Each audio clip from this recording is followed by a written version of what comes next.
Carbon and its compound, ये chapters हम लोग पढ़ रहे थे। उसी कड़ी में आज ये हम लोग का दूसरा दिन है, सेकंड क्लास है हमारा। और कार्बन एंड इट्स कंपाउंड में हम लोगों ने बंध के बारे में, बॉन्ड के बारे में जानकारी हासिल किया, जिसमें किस तरह से ये कोवैलेंटली बॉन्डेड होते हैं। और कार्बन्स की वैलेंसी के बारे में हम लोगों ने जानकारी प्राप्त किया है कि कार्बन की वैलेंसी 4 होती है और 4 कैसे होती है, ये भी जानकारी हम लोगों ने लिया कि कार्बन की परमाणु संख्या 6 होती है और उसके संयोजी इलेक्ट्रॉन यानी बैलेंस इलेक्ट्रॉन 4 होते हैं और ये 4 बंध यानी कि 4 बॉन्ड बनाते हैं। दूसरे कार्बन के साथ भी हो सकता है ये बॉन्ड, हाइड्रोजन के साथ भी हो सकता है, ऑक्सीजन के साथ भी हो सकता है, नाइट्रोजन के साथ हो सकता है, हाइड्रोजन के साथ हो सकता है और ऐसे कई अदर एलिमेंट्स के साथ भी ये बॉन्ड बना सकते हैं। इस कड़ी में हम लोगों ने एल्केन में थोड़ा सा रिकॉल करना चाहूंगा प्यारे बच्चों, जो हम लोगों ने लास्ट क्लास में सीखा। हम लोग एल्केन की जानकारी हम लोगों ने लिया और एल्केन में हम लोगों ने जानकारी लेने के क्रम में हम लोगों ने ये जानकारी लिया था कि कार्बन की संख्या अगर 1 हो, कार्बन की संख्या अगर 1 हो तो उसे हम मिथ कहते हैं, और कार्बन की संख्या 2 हो तो उसे इथ कहते हैं, और कार्बन की संख्या अगर 3 हो तो उसको प्रॉप कहते हैं, कार्बन की संख्या 4 हो तो उसको ब्यूट कहते हैं, कार्बन की संख्या 5 हो तो उसको पेंट कहते हैं, और कार्बन की संख्या 6 हो तो उसको हेक्स कहते हैं, कार्बन की संख्या अगर 7 हो तो उसे हेप्ट कहते हैं, और कार्बन की संख्या अगर 8 हो तो उसको ऑक्ट, और कार्बन की संख्या 9 हो तो उसको नॉन कहते हैं, और कार्बन की संख्या अगर 10 हो तो उसको हम लोग टेन कहते हैं। ये बात मैंने लास्ट क्लासेस में आप लोगों को बताया था कि इसे निश्चित रूप से याद होना चाहिए। Meth, eth, prop, but, pent, hex, hept, oct, non और टेन। अब मुझे उम्मीद है कि आप सभी बच्चों को ये जो टर्म है वो निश्चित रूप से याद होगा और याद होना भी चाहिए, क्योंकि अगर ये याद नहीं रहेगा तो आगे हम किसी भी हाइड्रोकार्बन की बात करें, अल्कोहल की बात करें, एल्डिहाइड की बात करें, कीटोन की बात करें, कार्बोक्सिलिक अम्ल की बात करें या हैलोजनस कंपाउंड्स की बात करें, तो उसे सीखना बड़ा ही मुश्किल होगा। इसीलिए जिन बच्चों को याद नहीं है वो निश्चित रूप से इस बात को नोट कर लें, अच्छे तरीके से नोट कर लें, उसे दिमाग में याद रखें, ताकि जैसे मैं आपसे पूछूं कि कार्बन की संख्या 4 हो क्या लगना चाहिए, तो आपका जवाब तुरंत होना चाहिए सर ब्यूट। कार्बन की संख्या 5 हो क्या होना चाहिए, आपका जवाब होना चाहिए पेंट। कार्बन की संख्या 7 हो तो क्या होना चाहिए, हेप्ट। ये याद करने के बाद जब हम लोगों ने एल्केन का डिस्कशन किया था, तो एल्केन में मैंने कहा था कि सामान्य सूत्र यानी जनरल फार्मूला जो एल्केन का है वो है CnH2n+2। और एल्केन में हम लोगों ने पढ़ा है methane, ethane, propane, butane, pentane, hexane, heptane, octane, nonane और डेकेन के बारे में। आज हम लोग पढ़ने जा रहे हैं प्यारे बच्चों एल्कीन। आज हम लोग पढ़ने जा रहे हैं एल्कीन के बारे में। एल्कीन के सामान्य सूत्र की बात करें या general formula of the alkenes की बात करें तो इसका जनरल फॉर्मूला है CnH2n। CnH2n, n क्या है, n है number of carbon number of carbon atoms, यानी कार्बन के परमाणु की संख्या, कार्बन के परमाणु की संख्या। अब कार्बन के परमाणु की संख्या जितनी होगी उसके ठीक डबल हाइड्रोजन के परमाणु की संख्या होगी। CnH2n का यही होगा। CnH2n का बिल्कुल यही मतलब है कि जितने कार्बन के परमाणु की संख्या होगी बिल्कुल उतना ही उससे ठीक डबल हाइड्रोजन परमाणु की संख्या होगी। पहली बात। दूसरी बात, एल्कीन की पहचान हम करेंगे जब उसमें सफिक्स के रूप में इन लगा। Ethene, propane, butane, pentane, hexane, heptane, octane, nonane, decane, सब में इन लगा, सफिक्स इन लगा होगा। और कम से कम एटलीस्ट कार्बन और कार्बन के बीच, कम से कम कार्बन और कार्बन के बीच उस श्रृंखला में, चेन ऑफ द कार्बन्स में एटलीस्ट एक जगह कार्बन और कार्बन के बीच डबल बॉन्ड होगा। डबल बॉन्ड ही इसकी पहचान है कि वो है कार्बन और कार्बन के बीच कम से कम कितने डबल बॉन्ड होने चाहिए। जब बच्चों, जब आप हायर क्लास में जाओगे निश्चित रूप से ऐसे consecutive members, alternates number of carbons के बीच डबल बॉन्ड हो सकते हैं, एक से ज्यादा, लेकिन उसको क्लास 10 के लेवल में नहीं पढ़ना है। क्लास 10 के लेवल में एक से ज्यादा डबल बॉन्ड वाले कंपाउंड्स का जो एक्सप्लेनेशन है वो हमारे बुक में नहीं है, लेकिन 11th क्लास में जब आप जाओगे वहां ऐसे कई कंपाउंड, ऐसे कई एल्कीन मिलेंगे जिसमें डबल बॉन्ड की संख्या एक से अधिक होगी। यहां हम लोग बात करते हैं नंबर ऑफ कार्बन्स की। ये जो डबल बॉन्ड मैं दिखा रहा हूं वो कार्बन और कार्बन के बीच होने का है। डबल बॉन्ड कार्बन और कार्बन के बीच होने का है। तो निश्चित रूप से एक कार्बन का एल्कीन नहीं होगा। एक कार्बन का एल्कीन, यानी जैसे उसमें एल्केन में हम लोग पढ़ रहे थे मीथेन, तो यहां मीथेन जो है वो नहीं होगा। एक नेचुरल क्वेश्चन बच्चों में आता है कि सर आप वहां मीथेन पढ़ाए थे, यहां मीथेन नहीं हुआ। तो इसका कारण सिर्फ ये है क्योंकि डबल बॉन्ड जो है वो एटलीस्ट दो कार्बन के बीच हुआ, इसलिए इसमें यौगिकों की जो शुरुआत होगी वो एथीन से, यानी कंपाउंड की जो शुरुआत होगी वो एथीन से होगी, यानी having the number of carbon atoms is at least 2। अब जब हम 2 का जिक्र करते हैं तो नंबर ऑफ कार्बन एटम्स की पहली बात करते हैं 2, C2। अब जब कार्बन की संख्या 2 तो उसके लिए जो वर्ड है वो है ईथ। जो वर्ड है वो क्या है? ईथ। और ईथ में हमने इन लगा दिया, ईथ में हमने इन लगा दिया। जब आप इन लगाएंगे तो निश्चित रूप से इसका नाम हो जाएगा इथीन।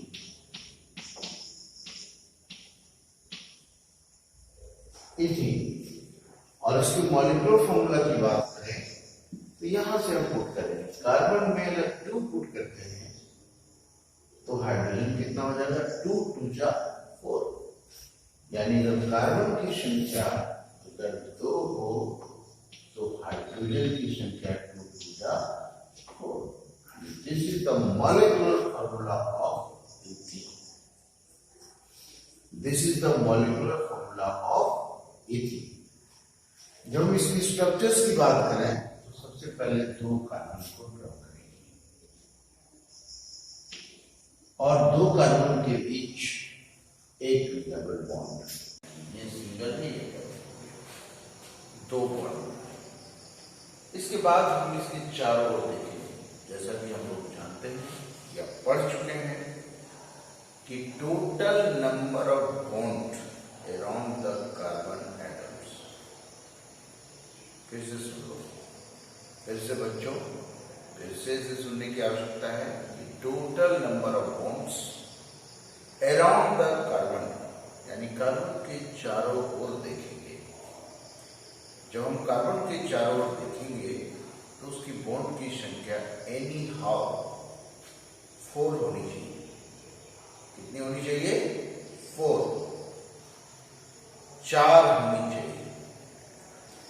तो यहां तो दो दो ही है, चलिए दो और बैठाते हैं, और ये एक कार्बन का ये 4 बॉन्ड हो गए, इसमें भी 1 4, और यहां हम हाइड्रोजन को पुट कर देंगे। हाइड्रोजन की जो वैलेंसी है वो 1 है, और ये सिंगल बॉन्ड बनाता है। सारे हाइड्रोजन एटम क्या सिंगली बॉन्डेड है? निश्चित रूप से है, सिंगली बॉन्डेड है।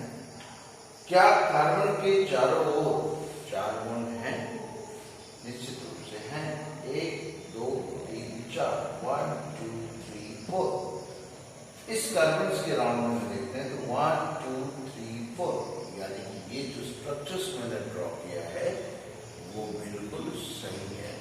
अगर आप 3 बॉन्ड बनाते हैं या 5 बॉन्ड बनाते हैं, दोनों ही कंडीशन में ये गलत होगा, दोनों ही कंडीशन में ये गलत होगा। और ये हमारा मॉलिक्यूलर फॉर्मूला को सेटिस्फाइड कर रहा है या नहीं, इसका भी वेरिफिकेशन हो जाना चाहिए। तो निश्चित रूप से हो जाना चाहिए। आप देखिए कार्बन की संख्या कितनी है, यहाँ कार्बन की संख्या मैंने कितना लिखा है, तो हाइड्रोजन की संख्या कितनी है? Number of hydrogen atoms 1 2 3 and 4। Molecular formula में हाइड्रोजन की संख्या कितनी है? 4। यानी कि जो स्ट्रक्चर है वो मॉलिक्यूलर फॉर्मूला से मिलान हो गया, यानी बिल्कुल ये सही। आज हम कार्बन की संख्या 3 लेते हैं, तब इसके लिए वर्ड क्या है? कार्बन की संख्या अगर 3 हो तो इसके लिए वर्ड है प्रोप, इसके लिए वर्ड है प्रोप, और प्रोप के लिए हम लोग इन लगाएंगे निश्चित रूप से प्रोपीन, प्रोपीन, और इसमें नंबर ऑफ कार्बन एटम हो जाएगा C3, और हाइड्रोजन कितने होंगे? 3 2 जा 6, 3 2 जा 6, यानी जितने कार्बन के नंबर ऑफ एटम्स होंगे उसके ठीक डबल हाइड्रोजन C3H6। जब हम इसकी बात करते हैं तो 1 2 3, और कहीं आप एक डबल बॉन्ड मान लो, और डबल बॉन्ड लगाने के बाद इसके जो बॉन्ड सेटिस्फेक्शन है, यानी कि 4 बॉन्ड हमें मिलानी है, वो कंप्लीट कर दिया जाना चाहिए। निश्चित रूप से 1 बॉन्ड 2 बॉन्ड 3 1 2 3 4 1 2 3, और अगर हम इसमें हाइड्रोजन पुट करेंगे तो निश्चित रूप से ये सही हो जाएगा। नंबर ऑफ कार्बन एटम्स का मिलान कर लें, 1 2 3 3, हाइड्रोजन का मिलान कर लें 1 2 3 4 5 6 6। कार्बन के राउंड में नंबर ऑफ बॉन्ड 4 होनी चाहिए, उसका भी मिलान कर लें कि क्या प्रत्येक कार्बन के राउंड में 4 बॉन्ड बना है या नहीं। मैंने पहले ही कहा है कि अगर आप 3 बॉन्ड बनाते हैं या 5 बॉन्ड बनाते हैं, दोनों ही कंडीशन में ये जो स्ट्रक्चर होगा वो गलत होगा। इसीलिए ये मिलान करना बहुत जरूरी है कि क्या हर कार्बन के राउंड में 4 बॉन्ड बना है या नहीं। तो हम मिलान करते हैं इस कार्बन के चारों ओर, आप नजर दौड़ाइए, देखिए 1 2 3 4, इस कार्बन के चारों ओर मिलान करें 1 2 3 एंड 4, इस कार्बन के चारों ओर मिलान करें 1 2 3 एंड 4। यानी सब तरीके से हम लोगों ने इसको वेरीफाई कर लिया है, निश्चित रूप से ये जो स्ट्रक्चर है वो बिल्कुल सही है। और इसी तरह बच्चों, अगर एग्जाम में इस तरह का क्वेश्चन आए कि write down the structures of the propene या प्रोपीन के संरचना सूत्र को लिखें, तो आप इस संरचना को बना करके अपनी ओर से पूर्ण रूप से संतुष्ट बोले, सेटिस्फाइड बोले, तब जाकर कहीं ये आपका इफेक्टिव होगा और ये सही होगा। इसी तरह अगर आप कार्बन 4 का बात करें तो निश्चित रूप से 4 के लिए ब्यूट शब्द है और उसमें 3 लगा दिए, ब्यूटीन हो गया। और इसका जो फॉर्मूला है वो C4, number of carbon atoms का ठीक डबल हाइड्रोजन, यानी कि 4 × 8।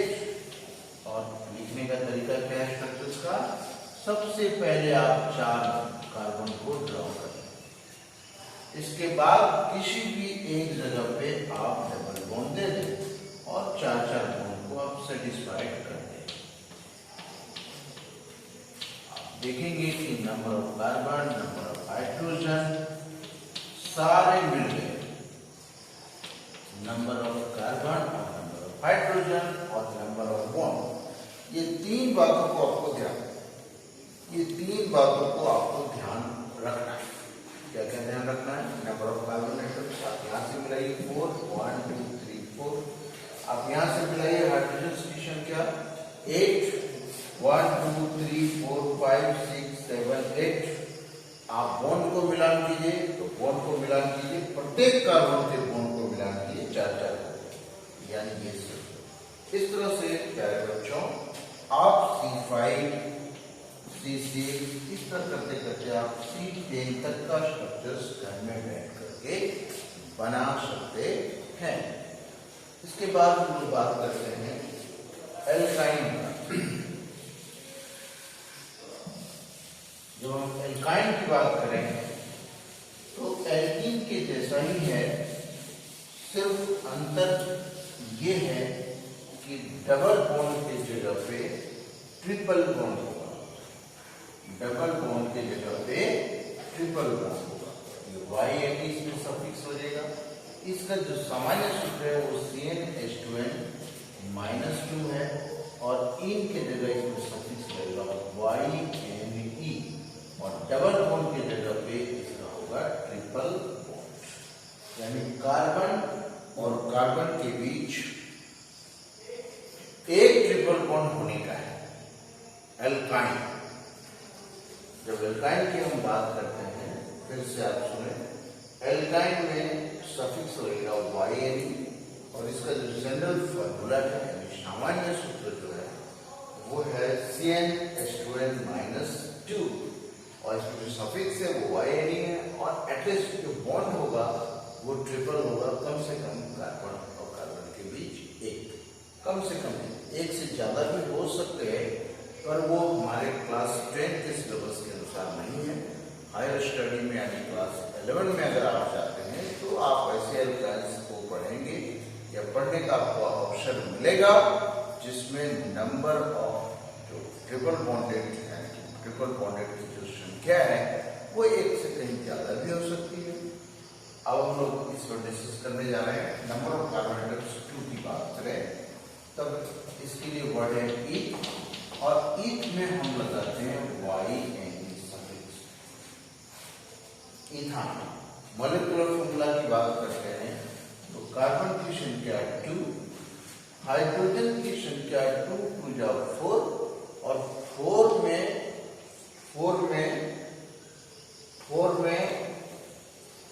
जब 2 चला जाए निश्चित रूप से नंबर ऑफ कार्बन 4 हो गए और 4 में से 2 चला गया तो कितने हुए 2, यानी हाइड्रोजन की संख्या होगी 2 C2H2। और जब हम इसके स्ट्रक्चर्स की बात करें 2 कार्बन को आप पहले ड्रॉ कीजिए और 2 कार्बन के बीच मैंने कहा एटलीस्ट एक ट्रिपल बॉन्ड होने का है, तो मैं इसके बीच में एक ट्रिपल बॉन्ड दे रहा हूं। अब आप खुद सोचो कि कितने नंबर ऑफ बॉन्ड्स बच गए हैं कार्बन के चारों। निश्चित रूप से आपका जवाब आएगा कि सर एक इसके वचन है और एक इसके वचन है, क्योंकि 3 तो ऑलरेडी बन चुका है। तो एक हम इधर बॉन्ड बनाते हैं और एक इधर बनाते हैं और उसको सेटिस्फाइड हम कर देते हैं हाइड्रोजन से। हाइड्रोजन सिंगली बॉन्डेड हो गया, कार्बन आपके चारों चार बॉन्ड हो गए, बॉन्ड से भी सेटिस्फाइड हो गया और मॉलिक्यूलर फॉर्मूला से भी ये सेटिस्फाइड हो गया, क्योंकि कार्बन की संख्या 2 है और हाइड्रोजन की भी संख्या 2 है, यानी कि जो स्ट्रक्चर्स है वो चारों ओर से वेरीफाइड हो गया। And this is the correct structures of ethyne. This is the correct structures of ethyne, क्योंकि मैंने वेरीफाइड करने के 3 तरीके बताए। पहला तरीका मैंने बताया कि आप मॉलिक्यूलर फॉर्मूला से मिलान करो, दूसरा तरीका मैंने कहा बॉन्डिंग को मिलान करो और तीसरा मॉलिक्यूलर फॉर्मूला को आप जनरल सामान्य सूत्र से मिलान कर दो, आपके सारे सही हो जाएंगे। कार्बन की संख्या 3 हो इसके लिए वर्ड है प्रोप, और इसमें हम Y and E लगाते हैं तब ये प्रोपाइन होता है, प्रोपाइन। और इसके जो कार्बन की संख्या है वो 3 और हाइड्रोजन की संख्या सामान्य सूत्र के अनुसार 3, तो 3 2 जा 6 और 6 में 2 चला गया, कितना हुआ 4, यानी C3H4। अब इसके स्ट्रक्चर्स की बात करते हैं। 1 2 3 4 कार्बन बना दिया, ड्रॉ कर दिया। किसी एक कार्बन को मैंने ट्रिपल बॉन्ड दे दिया और नंबर ऑफ बॉन्ड्स को सेटिस्फाइड किया गया। इसके चारों 4 बॉन्ड सेटिस्फाइड हो गए, इसके ऑलरेडी 4 हो गए, इसमें 2 घट रहे हैं 2 दे देता हूँ, इसमें 3 घट रहे हैं 3 दे देता हूँ और सबों में हाइड्रोजन को पुट कर। अब देखिए इसे, निश्चित रूप से कार्बन की संख्या जो है वो इसमें नंबर ऑफ कार्बन 3 हो गए। आप इसे देखें, कार्बन की संख्या कितनी है, जो 3 है 1 2 3। हाइड्रोजन की संख्या कितनी है 4 है। क्या ये मॉलिक्यूलर फॉर्मूला में है? निश्चित रूप से है। क्या प्रत्येक कार्बन के 4 बॉन्ड सेटिस्फाइड हैं? निश्चित रूप से हैं। यानी कुल मिलाकर ये हमारा जो स्ट्रक्चर्स है वो मॉलिक्यूलर फॉर्मूला से मिलान हो गया और ये वेरीफाइड हो गया बॉन्ड के दृष्टि से भी, यानी this is the correct structures of propyne. इसी तरह ब्यूटाइन का भी लिख सकते हैं 3 4। तो ब्यूटाइन के लिए वर्ड है ब्यूट, ब्यूट और Y एंड ब्यूटाइन और फॉर्मूला हो जाएगा C4 4 2 जा 8 -2 यानी 6 C4H6 1 2 3 4। आप इसमें एक डबल बॉन्ड ट्रिपल बॉन्ड दे दो, आप इसको देख लो। निश्चित रूप से इसमें कार्बन की संख्या 4 है, एक कार्बन का ट्रिपल बॉन्ड, एक फर्स्ट जो कार्बन है वो कार्बन और कार्बन के बीच ट्रिपल बॉन्ड भी है और प्रत्येक कार्बन के चारों ओर 4 बॉन्ड भी है और नंबर ऑफ हाइड्रोजन एटम्स कुल मिलाकर 6 है, यानी ब्यूटाइन का जो स्ट्रक्चर है वो बिल्कुल सही है। इस तरह से आप पेंटाइन, हेक्साइन, हेप्टाइन, ऑक्टाइन, नोनाइन और डेकाइन का भी स्ट्रक्चर्स लिख सकते हैं।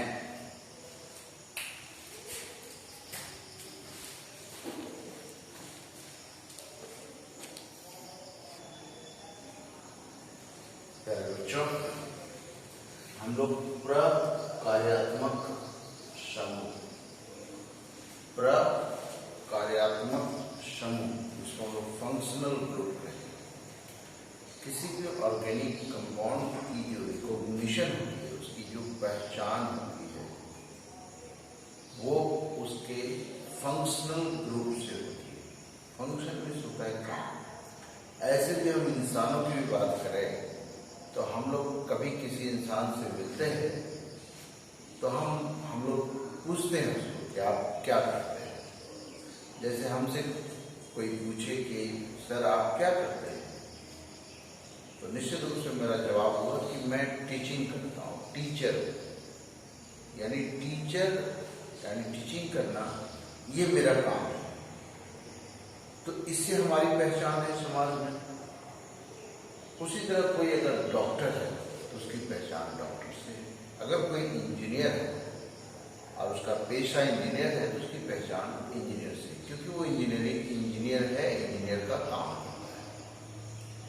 प्यारे बच्चों, मैं इस कॉन्टेस्ट या इस एग्जाम्पल के माध्यम से ये बात क्लियर करना चाहता हूँ कि ऑर्गेनिक कंपाउंड में यानी कार्बनिक यौगिकों की जो पहचान होती है वो उसके फंक्शनल ग्रुप से होती है।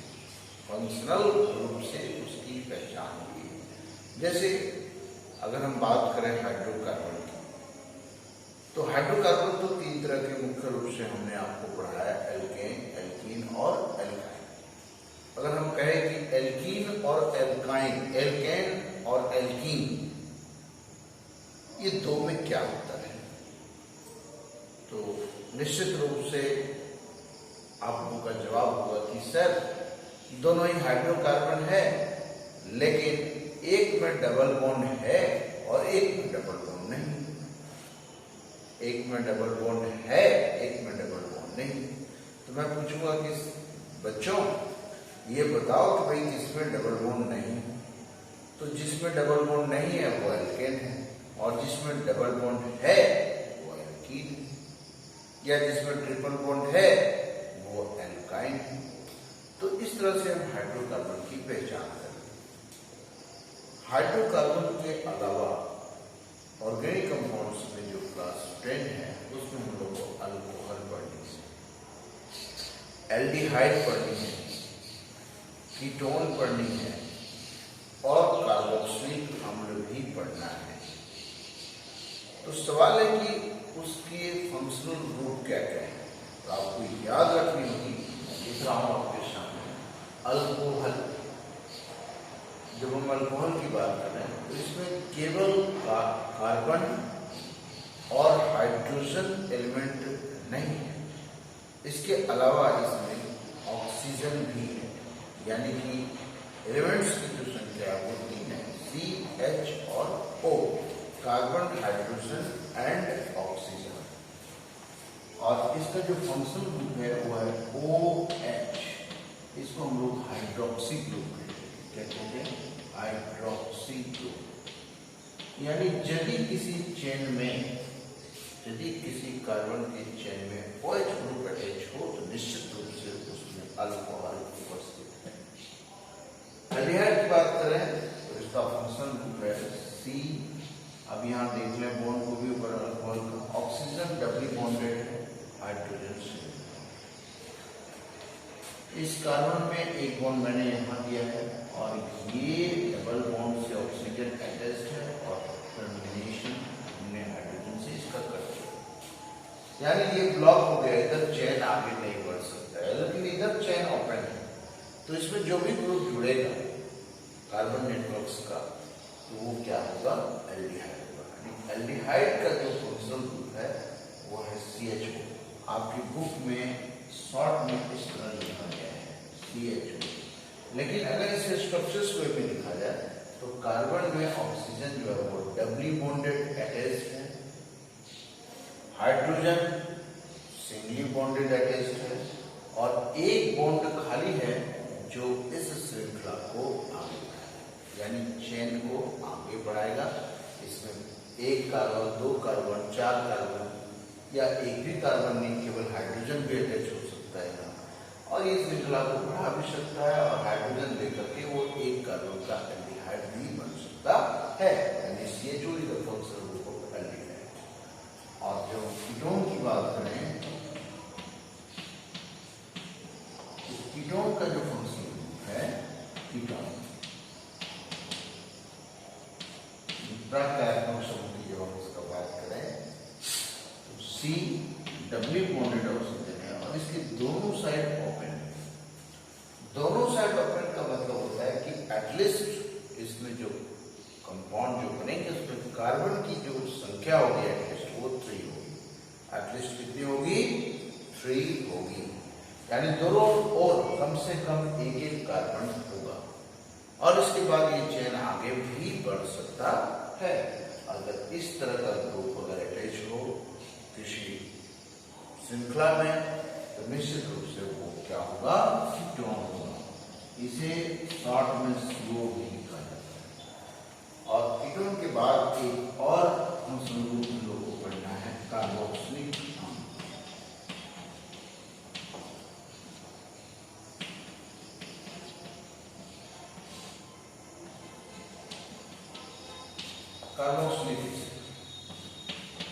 कार्बोक्सिलिक एसिड और इसकी फंक्शनल की बात करें तो C डबली बॉन्डेड ऑक्सीजन होगा, एक और टर्मिनेशन होगा OH ग्रुप से और एक और OH। आप इस स्ट्रक्चर्स को मिलान करें एल्डिहाइड से, लगभग सेम है, सिर्फ जो टर्मिनेशन H से हुआ है इसमें OH से। तो कहीं अगर आपको COOH इस तरह का कोई ग्रुप अटैच मिले तो वो निश्चित रूप से कार्बोक्सिलिक अम्ल। इसके अलावा हम लोग को एक और पढ़ना है, वो है हैलोजन। हैलोजन कहते हैं, हैलोजन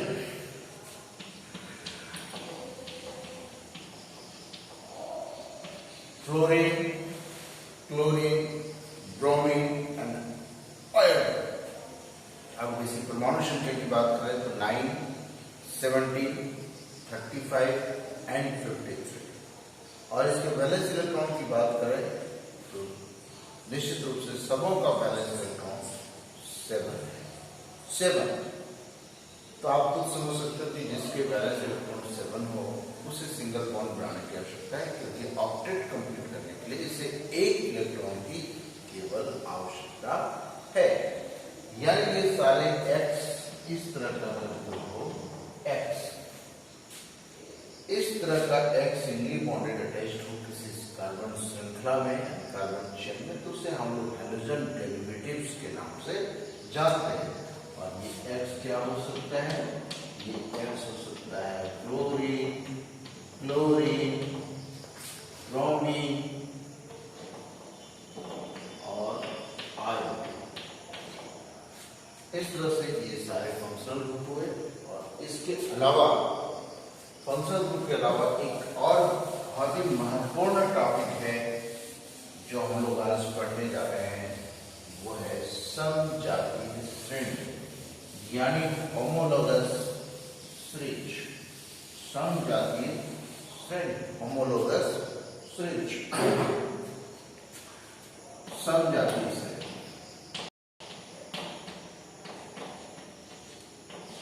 समजातीय श्रेणी बराबर मैट्रिक एग्जाम में इसे क्वेश्चन आते हैं। समजातीय श्रेणी या होमोलोगस श्रेणी।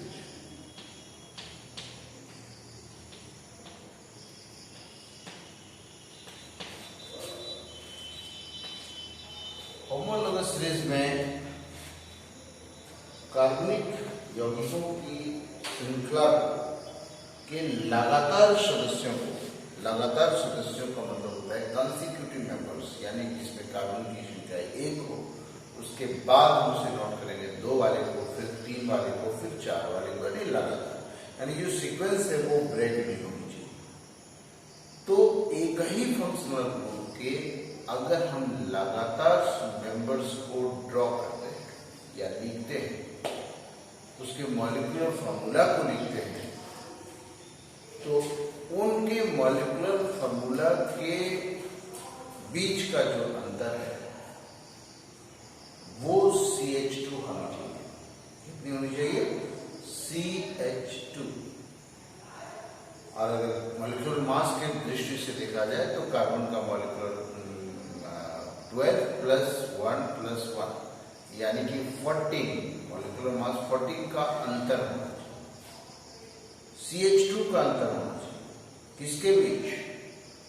लगातार मेंबर्स के बीच। और ये लगातार मेंबर्स जो होंगे वो कैसे होंगे? एक ही पर्याप्त कार्यात्मक समूह के होंगे। यानी अगर हम लोग एल्केन लेते हैं तो सारे एल्केन होनी चाहिए। और क्या होनी चाहिए? वो लगातार मेंबर होने चाहिए। यानी मीथेन के बाद अगर हम प्रोपेन लिखते हैं तो गलत हो जाएगा। मीथेन के बाद हमें इथेन लिखनी है, इथेन के बाद हमें प्रोपेन लिखनी है, और प्रोपेन के बाद हमें ब्यूटेन लिखनी है, पेंटेन लिखनी लिखनी है, हेक्सेन लिखनी है लगातार, तो अगर हम एल्केन को लेते हैं तो निश्चित रूप से लगातार सदस्यों के बीच का जो अंतर होगा वो CH2 का होगा।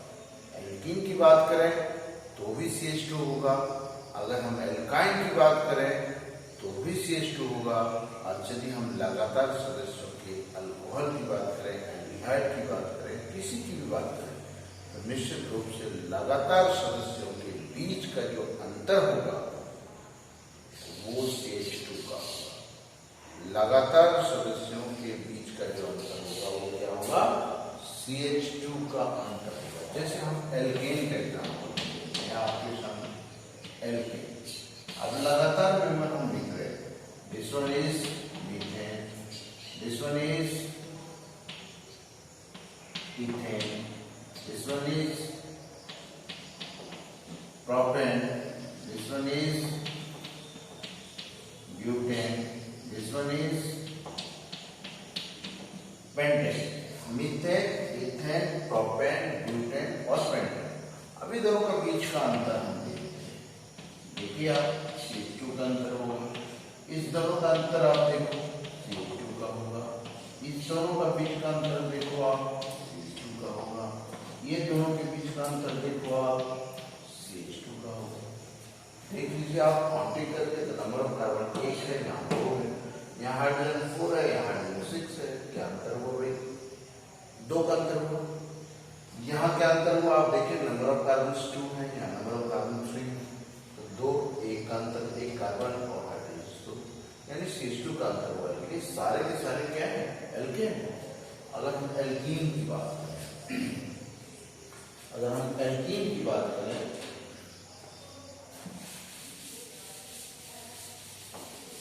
जब हम एल्कीन की बात करें तब भी ये अंतर CH2 का ही होगा। एल्कीन, जब हम एल्कीन की बात करते हैं तो C2H4, C3H6, C4H8, C5H10, ये इथीन है, ये प्रोपिन है, ये ब्यूटीन है और ये पेंटीन।